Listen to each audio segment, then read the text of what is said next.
Today നമ്മൾ discuss ചെയ്യുന്നത് classical theory of Raman effect ആണ്. അപ്പോൾ we have to explain how these Raman effect is produced based on the classical theory which we know. So we know that it is always described in terms of the molecular polarizability. In classical theory we are explaining the Raman effect based on the molecular polarizability. So that is molecular polarizability means, suppose we have a molecule, ഒരു molecule, suppose we have placed it in an external electric field, it is experiences some distortion.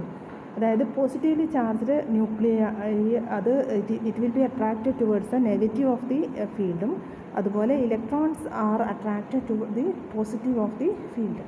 അപ്പോൾ there will be some change in the charge centres. And charge സെൻറ്റേഴ്സിന് ഒരു displacement ഉണ്ടാകുമ്പോൾ നമുക്ക് പറയാൻ പറ്റും, we can say that this induced electric dipole moment is set up in the molecule. അപ്പോൾ അതിനാണ് നമ്മൾ പറയുന്നത് ആറ്റംസ് പോളറൈസ് ചെയ്തിട്ടുണ്ടെന്നാണ്. So atoms are getting polarised in an external electric field because of the displacement of the charge centres. So ഈ magnitude of the induced dipole moment ഇപ്പം electric polarised ആണെങ്കിൽ അതിന് corresponding ആയിട്ട് അതിനൊരു ഇലക്ട്രിക് ഡൈപോൾ മൊമെൻറ്റ് ഉണ്ടാവും. So induced electric dipole moment that is depends upon the magnitude of the applied field and also with which the molecule is polarized. So we can write an expression for the induced dipole moment that is equal to alpha into E, where alpha is the polarizability and E is the applied field. So the electric dipole induced dipole moment, it is proportional to the applied electric field. ഇപ്പോൾ ഒരു മോളിക്യൂൾസിൻ്റെ കേസിൽ, ഇപ്പോൾ ഒരു hydrogen ആറ്റത്തിൻ്റെ കേസിൽ ഇവിടെ we have applied N electric field one along the bond axis and the other one, in this case it is along the bond axis and in this case it is applied perpendicular to the bond axis. So ഈ രണ്ട് case നമ്മൾ examine ചെയ്ത് കഴിഞ്ഞാൽ, ഇപ്പോൾ ഇവിടെ നമുക്ക് bond ആക്സിസിന് along apply ചെയ്ത കേസിൽ അതിന് പ്രൊഡ്യൂസ് ചെയ്തിട്ടുള്ള പോളറൈസബിലിറ്റി കൂടുതലും, if it is applied along the direction perpendicular to the bond axis, ആ കേസിലാണെങ്കിൽ നമുക്ക് പറയാൻ പറ്റും അതിൻ്റെ ഇലക്ട്രിക് ഡൈപോൾ മൊമെൻറ്റ് പ്രൊഡ്യൂസ് ചെയ്തിട്ടുള്ള ഡൈപോൾ മൊമെൻറ്റിൻ്റെ ഇഫക്റ്റ് കുറവായിരിക്കും. So the polarisability means it is an anisotropic. So ഒരു മോളിക്യൂൾസിനെ ഇറ്റ് ഈസ് എപ്പോഴും അതിൻ്റെ ബോണ്ട് ആക്സിസിൻ്റെ ഡയറക്ഷനിൽ ഡിസ്പ്ലേസ് ചെയ്യിക്കാൻ ഒരു എക്സ്റ്റേണൽ ഇലക്ട്രിക് ഫീൽഡ് കൊടുത്തു കഴിഞ്ഞാൽ ബോണ്ട് ആക്സിസിൻ്റെ ഡയറക്ഷനിൽ അതിൻ്റെ ഡിസ്പ്ലേസ്മെൻറ്റ് കൂടുതലായിരിക്കും then that of the displacement produced in the case of this perpendicular direction. അപ്പോൾ അതുകൊണ്ട് തന്നെ നമുക്ക് പറയാൻ പറ്റും induced dipole moment will be produced. ഇതിൻ്റെ വാല്യൂസ് നമ്മളൊന്ന് കമ്പയർ ചെയ്യുകയാണെങ്കിൽ this along the bond axis only half will be produced in the case of perpendicular to the bond axis. In all other directions we can also apply field along other directions also.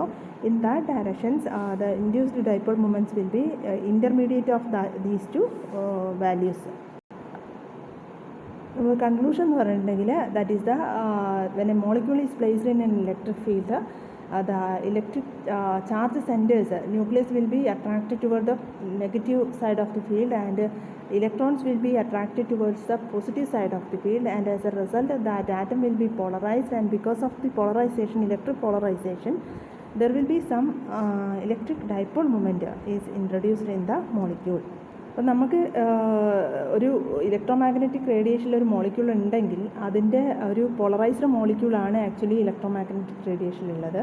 അപ്പോൾ പിന്നെ polarised molecule ഈ subjected to a beam of monochromatic radiation of frequency nu, that is the electric field experienced by each molecule varies according to the equation E equal to E0 into sin 2 pi nu t ആണ്. E0 into sin 2 pi nu t.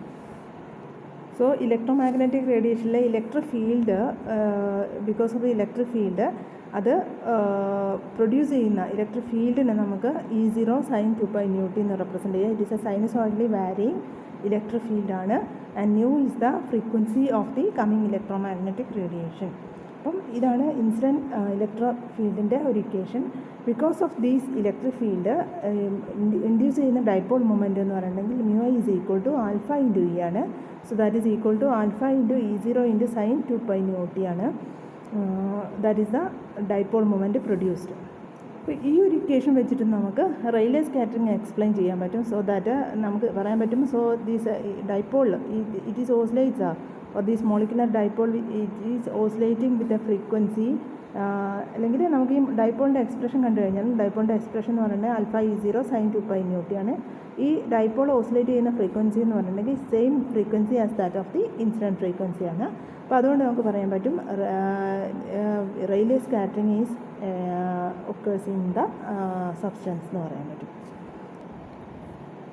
In certain type of മോളിക്യൂളിൽ electromagnetic radiation follow ചെയ്ത് കഴിഞ്ഞാൽ അതിൻ്റെ കൂടെ vibration, rotation, ഈ type molecular system ചേഞ്ചസും കൂടെ undergo ചെയ്യും. That also changes the polarizability of the molecule periodically. ചില ടൈപ്പ് ഓഫ് മോളിക്യൂൾസിൽ മാത്രമേ എന്ത് പ്രൊഡ്യൂസ് ചെയ്യുള്ളൂ, ഈ because of the coming electromagnetic റേഡിയേഷന് അതിൻ്റെ റൊട്ടേഷൻ ആൻഡ് വൈബ്രേഷൻ ചേഞ്ച് ചെയ്തിട്ട് അതിൻ്റെ പോളറൈസബിലിറ്റി ചേഞ്ച് ചെയ്യുള്ളൂ. അപ്പം ആ കേസിൽ നമുക്ക് എന്ത് സംഭവിക്കുമെന്ന് വെച്ചാൽ oscillating dipole will have super imposed upon it the rotation and vibrational oscillation. അപ്പോൾ ഒരു വൈബ്രേഷണൽ ഫ്രീക്വൻസി ആണ് ഇതിൽ ചേഞ്ച് ചെയ്ത പോളറൈസബിലിറ്റി ആണെങ്കിൽ നമുക്ക് ഇനീഷ്യലി ഫസ്റ്റ് കേസിൽ നമ്മൾ എടുത്തിട്ടുള്ളത് ഇലക്ട്രോമാഗ്നറ്റിക് റേഡിയേഷന് ഇതിൽ പുതിയതായിട്ട് അതിൻ്റെ പോളറൈസബിലിറ്റിയിൽ അല്ലെങ്കിൽ അതിൻ്റെ അറ്റോമിക് പോളറൈസബിലിറ്റി ചേഞ്ചസ് ഒന്നും വരുത്തുന്നില്ല എന്നുള്ള കേസായിരുന്നു. പക്ഷേ ലേറ്റർ കേസിൽ സം വൈബ്രേഷൻ റൊട്ടേഷൻ ചേഞ്ചസ് വരികയാണെങ്കിൽ ഇനീഷ്യലി അതിൻ്റെ അറ്റോമിക് പോളറൈസബിലിറ്റി എന്നുള്ള expression it will be some alpha equal to alpha 0 plus some beta into sine 2π nu vibration into t ആയിരിക്കും. അപ്പം ഇതാണ് ചില മോളിക്യൂൾസിന് മാത്രമേ ഈ ഒരു പ്രോപ്പർട്ടി സാറ്റിസ്ഫൈഡ് ആവുള്ളൂ. ആ കേസിലാണ് നമുക്ക് രാമൻ ഇഫക്റ്റ് പ്രൊഡ്യൂസ് ചെയ്യുന്നത് അല്ലെങ്കിൽ ചേഞ്ചസ് ഇൻ ഫ്രീക്വൻസി ഒബ്റ്റെയിൻ ചെയ്യുന്നത്. So alpha is the equilibrium polarisability and beta is the rate of change of polarisability with the vibration. അതായത് ചില മോളിക്യൂൾസിൻ്റെ പ്രോപ്പർട്ടി അനുസരിച്ചിട്ട് ഇത് മോളിക്യൂൾസിൻ്റെ ഇലക്ട്രോമാഗ്നറ്റിക് റേഡിയേഷൻ ഫോളോ ചെയ്യുന്ന അതേ ഇൻസ്റ്റൻറ്റിൽ ഇതിന് സം റൊട്ടേഷണൽ വൈബ്രേഷണൽ ചേഞ്ച് വരുമ്പോൾ ഇനീഷ്യലി ഉണ്ടാകുന്ന പോളറൈസബിലിറ്റിയിൽ നിന്നും ചേഞ്ച് ആയിട്ടുള്ള ഒരു പോളറൈസബിലിറ്റി പ്രൊഡ്യൂസ് ചെയ്യണം because of the vibration.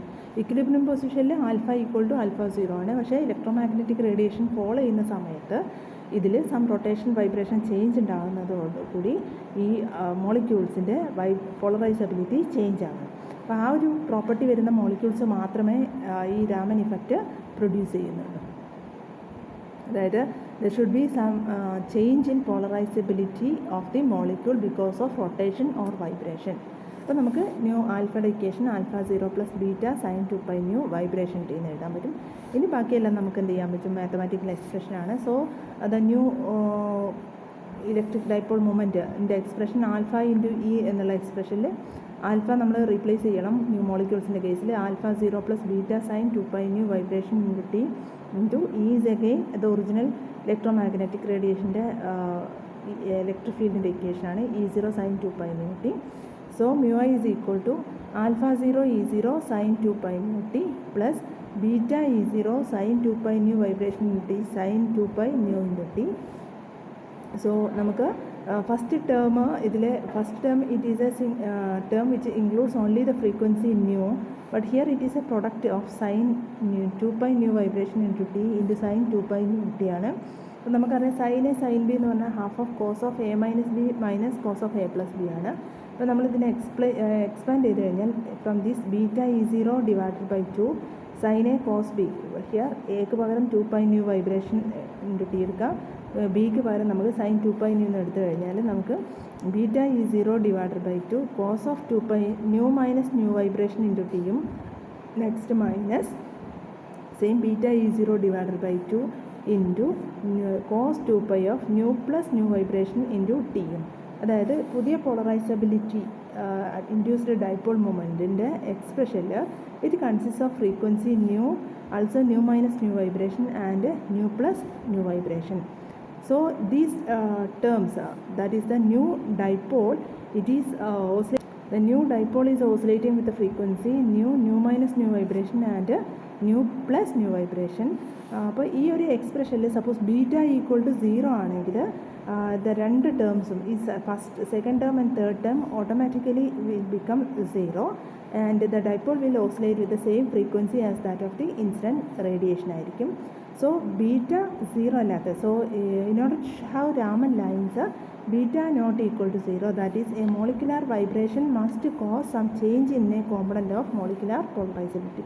So this is the main condition to satisfy or to produce the Raman effect, that is the molecular vibration should be there, and that molecular vibration should possess some change in the component of molecular polarizability, or we can say that there should be some value for beta, and beta is the rate of change of polarizability vibration, or there should be some change in polarizability with the vibration or with the rotation. In that case only, or molecules in which that condition is satisfied, in that condition only we can see the Raman effect. That is the reason why all molecules or all substance do not show the property of Raman effect, and certain substance only show the property of Raman effect. So this is the classical explanation of the Raman effect. So based on the above equation, you can see that since the if a molecule possesses some rate of change of polarizability with the vibration, then that molecular dipole moment that is induced, that system, because of the presence of the electromagnetic radiation, the induced dipole moment will oscillate with the three types of frequency. One, that of the incident radiation, second one less than that of the incident radiation, and the third one greater than that of the incident radiation. So this is the explanation which we can give based on the classical theory to explain the Raman effect.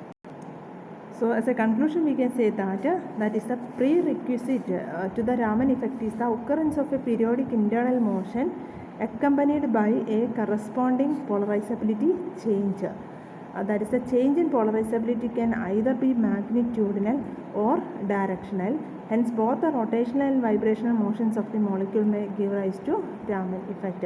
So only the condition is that because of the presence of the electromagnetic radiation, if the molecule undergoes a change in rotation or vibration, and along with that change in rotation and vibration, there should be some change in polarizability of the molecule, either in magnitude or in direction. In that case only we can see the effect of we can see the Raman effect, and it consists of, or the induced dipole moment is able to rotate with a frequency which is different from that of the coming electromagnetic radiation. Okay.